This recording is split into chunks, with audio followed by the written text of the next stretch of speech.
ہر عارف کی انتہا اس کی ابتدا کی صورت کی طرف لوٹتی ہے،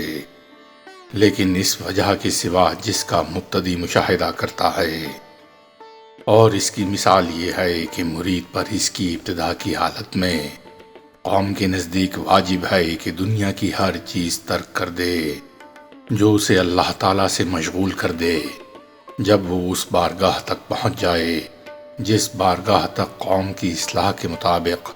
اس کا سلوک پہنچتا ہے، اور اسے اللہ تعالیٰ کی معرفت ثابتہ حاصل ہو جائے جسے دلائل متزلزل نہ کر سکیں، وہاں کوئی چیز نہیں جو اسے دارین میں اللہ تعالیٰ سے مشغول کر سکے، کیونکہ اس وقت وہ حق تعالیٰ کو ہر چیز کے ساتھ پاتا ہے جسے اس کے سلوک کی حالت میں ترک کرنے کا حکم دیا تھا جبکہ وہ ضعیف الحال تھا۔ ایسا شخص دنیا کو اس کی تمام تر وسعتوں کے ساتھ قبضے میں لے لیتا ہے اور اس میں حکیم و علیم کا سا تصرف کرتا ہے۔ یہ حضرت یوسف علیہ السلام کے اس ارشاد کی طرف اشارہ ہے جو آپ نے بادشاہ مصر سے فرمایا، یعنی مجھے زمین کے خزانوں پر مقرر کر دے، بے شک میں حفاظت کرنے والا علم والا ہوں۔ وہ لوگوں سے فرما روائی میں مزاحمت کرتا ہے، جدید احوال میں ان سے معاملہ کرتا ہے، لوگوں کا ہر چیز میں مواخذہ کرتا ہے جس کے ارتکاب سے انہوں نے اسے ایذا پہنچائی، اور کسی سے درگزر نہیں کرتا مگر جب اس کے عقیدے میں اللہ تعالیٰ کے لیے فیصلے میں یہ مصالحت ترجیح پائے۔ اس کی صورت ابناء و دنیا کسی ہوتی ہے جو کہ اس سے محبت کرتے ہیں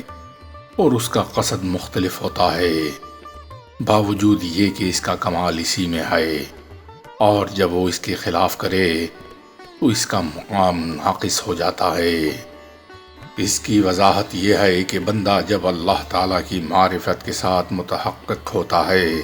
تو اس کا مشہد قائم بالذات سے سر ہوتا ہے، نہ کہ ذوات۔ وہ اس سر کے علاوہ دیکھنے والا نہیں ہوتا، حتیٰ کہ اس کی وجہ سے اللہ تعالیٰ سے مشغول ہو جاتا ہے۔ دنیا پر قبضہ کرنے کے ساتھ وہ اپنے نفس کو لوگوں سے سوال کرنے اور ان کا احسان اٹھانے سے روکنے کا قصد کرتا ہے، اور اس سے انفاق فی سبیل اللہ کا قصد کرتا ہے، اور محنت اور غنا والوں کے لیے اللہ تعالیٰ کے خطاب کی لذت حاصل کرنے میں کامیابی کا قصد کرتا ہے۔ سورہ مزمل میں ہے کہ اللہ کو قرض حسنہ دو، کیونکہ اس نے یہ خطاب صرف اسی سے فرمایا ہے جس کے پاس مال ہو، اور فقیر اس لذت خطاب سے محروم ہے، اور فرما روائی پر اپنی مزاحمت سے اس کا قصد اس کے ساتھ اس کی حیثیت سے ہے کہ یہ اللہ تعالیٰ کے اخلاق سے ہے، نہ کہ اپنے بھائیوں پر نفس کی برتری، بلکہ لوگوں کے درمیان عدل قائم کرے، پھر حق والے کو اس کا حق دے، اور اگر اس کے پاس سرداری کا عہدہ نہ ہوتا تو کوئی اس کی بات نہ سنتا، اور بعض سے بعض کے حقوق نہ چھڑوا سکتا، اور مال اور ساز و سامان میں لوگوں سے بخل سے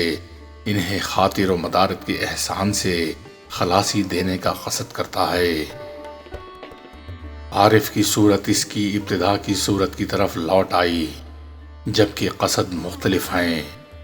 اور اس کی یہی نظیر ہے کہ مرید پر اس کے سلوک کی ابتدا میں دنیا کی تمام خواہشات کا ترک واجب ہے۔ وہ کوزوں میں ٹھنڈا پانی نہیں پیتا، نرم بستر پر نہیں سوتا،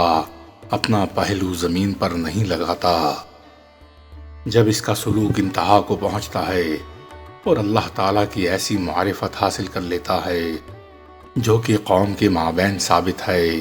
تو اسے اپنے نفس کے ساتھ احسان کرنے کا حکم ہوتا ہے، کیونکہ اس سے نفس اور اس کے حق کے متعلق سوال ہوگا۔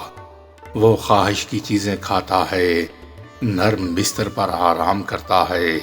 کوزوں میں ٹھنڈا پانی پیتا ہے، اور اس کے خلاف امور ترک کر دیتا ہے تاکہ اپنی رعیت اور سواری پر ظلم کرنے والا قرار نہ پائے۔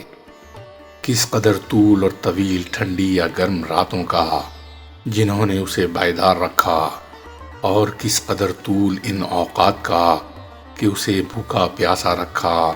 اور اسے کھردرے چیتھڑے پہنائے، تو جب اسے بارگاہ رب العزت تک پہنچا دیا جو کہ اس کا مقصد ہے، تو یہ مزدور کی طرح ہو گیا جس نے طے شدہ کام پر مزدوری کی۔ اب واجب ہے کہ اس کی اجرت اس کا پسینہ خشک ہونے سے پہلے دے دی جائے اور وسعت ہونے کے باوجود تاخیر نہ کی جائے، جبکہ پہلے اسے اپنے نفس پر اللہ کی رضا کے لیے ظلم کرنے کا حکم دیا تھا۔ جس طرح کہ اللہ تعالیٰ کے اس ارشاد میں اشارہ فرمایا گیا ہے، پھر ہم نے وارث بنا دیا اس کتاب کا ان کو جنہیں ہم نے چن لیا اپنے بندوں میں سے، بس بعض ان میں سے اپنے نفس پر ظلم کرنے والے ہیں۔ سورہ فاطر آیت نمبر 32۔ بعض عارفین نے فرمایا ہے کہ اپنے نفس پر ظلم کرنے والے کے لیے استفاء اس کے لیے صحیح ہے، کیونکہ اپنے نفس پر ظلم کرنا اللہ تعالیٰ کی خوشنودی حاصل کرنے کے لیے نفس کے مجاہدے میں تھا۔ اس سے مراد وہ شخص نہیں جو اپنے نفس پر معصیتوں کے ساتھ ظلم کرتا ہے، جیسا کہ بعض نے سمجھا۔ معلوم ہوا کہ مبتدی اگر اللہ تعالیٰ کی خوشنودی میں اپنے نفس پر ظلم نہ کرتا جس طرح کہ ہم نے ذکر کیا ہے، بلکہ اسے لذیذ چیزیں کھلاتا، ٹھنڈا پانی پلاتا اور اسے نرم بستر پر سلاتا، تو اپنے مقام پر ہی رہتا اور سب ترقی حاصل نہ کرتا۔ جس طرح کہ صوفیہ فرماتے ہیں کہ طریقت کے خصائص میں سے ہے کہ انسان جب اس پر کلی طور پر متوجہ ہو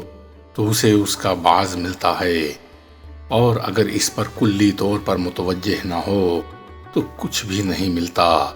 جیسا کہ یہ عوام کی شان ہے جو کہ اس مقام سے ترقی طلب نہیں ہوتے جس میں وہ ہیں۔ اور اس کی نظیر ایثار بالنفس یہی ہے، کیونکہ یہ مبتدی سے یقیناً مطلوب ہے تاکہ نفس کی بخیلی اور اپنے آپ پر بخل کرنے سے نکل جائے، جس کا عین اس پر مفتوح ہوا ہے، یہ جایا کہ یہ اپنے غیر کو کچھ دے۔ اسی لیے اللہ تعالیٰ نے حوصلہ دلانے کو صحابی کی مدح فرمائی، جبکہ اس نے دوسرے کو اپنے پر ترجیح دی۔ پھر جب سالک سلوک میں انتہا کو پہنچ جائے تو اسے اپنے نفس پر احسان کرنے کا حکم دیا جاتا ہے، کیونکہ یہ اس کا سب سے قریبی پڑوسی ہے، اور قریبی زیادہ حقدار ہیں کہ ان کے ساتھ نیکی کی جائے، جیسا کہ حدیث پاک میں وارد ہوا ہے۔ نبی اکرم صلی اللہ علیہ وآلہ وسلم کا ارشاد ہے کہ اپنے آپ سے ابتدا کر پھر اپنے اہل و عیال کے ساتھ۔ اگر مبتدی کو اپنے آپ سے ابتدا کرنے کا حکم دیا جاتا ہے تو وہ طریقت میں ذرہ برابر ترقی نہ کر سکتا، اور اگر کامل اپنے نفس پر اپنے غیر کو مقدم کرتا تو اس سے برا سلوک کرتا اور حکم و عدل سے باہر ہو جاتا۔ اپنے نفس کو اپنے غیر پر مقدم کرنے میں انسان کی نہایت صورت مبتدی کی صورتحال کی طرف لوٹ آئی کہ وہ اپنے نفس کو مقدم کرتا ہے، اور قصد مختلف ہیں۔ کئی لوگوں نے ان کے ساتھ تخلق تک رسائی کی طلب محنت کے طریقے کے بغیر کی تو ان کا انجام محرومی تھا، کیونکہ انہوں نے گمان کیا کہ یہ قال کا طریق ہے حال کے بغیر جس کے دوسرے طریقے ہیں، اور ان سے یہ بات اوجھل رہی کہ طریق تصوف طریق علم و عمل ہے۔